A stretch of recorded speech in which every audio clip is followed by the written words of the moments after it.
दिन मनोरंजन में, विनोद में कभी कभी भगवान भी विनोद करते हैं। भगवान ने कहा सर्वलोक महेश्वर सर्वप्रिय मैं हूं। तो लक्ष्मी जी ने कहा प्रभु अगर आप बुरा ना माने तो मैं कहूं। तो भगवान ने कहा बुरा क्यों माने? बोले सर्वलोक महेश्वर आप हो लेकिन सर्वप्रिय मैं हूं। तो भगवान ने कहा प्रमाण दीजिए।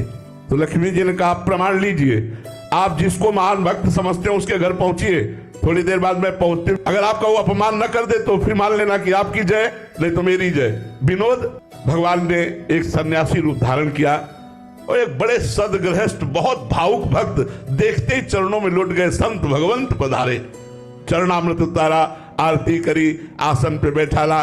इतने में नारायण नारायण नारायण कहती हुई एक बुढ़िया एक झोली टांगे, बच्चा आज रहने को मिलेगा?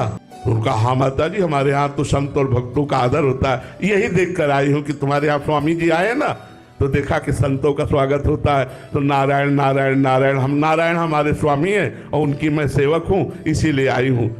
हाँ माता जी आप यहाँ रुक जाइए, भिक्षा की तैयारी हो रही माता जी, स्वामी जी की भी भिक्षा होगी आप। तो स्वामी जी ने अपना नारियल का खप्पर निकाला क्योंकि सन्यासी के अनुसार धर्म व्यतीत करना। माता जी ने कहा बेटा तुम अपने बर्तन मत लाना, हम बर्तन अपने रखती हैं। सोने की थाल, सोने की कटोरी, गिलास और चांदी की चम्मच और ये, वो देख के आश्चर्य भगत हुआ और 56 भोग की तरह वो पूरे फैला दिए पात्र। उनका माता जी आप तो वृद्ध हो। नहीं बच्चा, मैं अपने पात्रों में पाती हूँ।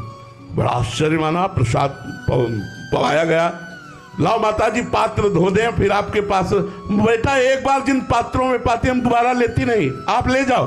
अरे जय हो माता जी की, जय हो माता जी की। अच्छा बेटा चलती है? बोले नहीं माता जी आप तो महीना 15 दिन रुको। बोले बेटा जिसके यहाँ सन्यासी रुकते हैं उसके यहाँ मैं रात्रि ठहरती नहीं। बोले स्वामी जी हो गया, आप उठाओ कमंडल अपना। लक्ष्मी जी ने मुस्कुरा के कहा कहो जी, उठवा दिया तुम्हारा। और जब भगवान सन्यासी रूप से गए तो लक्ष्मी जी अंतर ध्यान हो गई क्योंकि नारायण के बिना वो रुक नहीं सकती।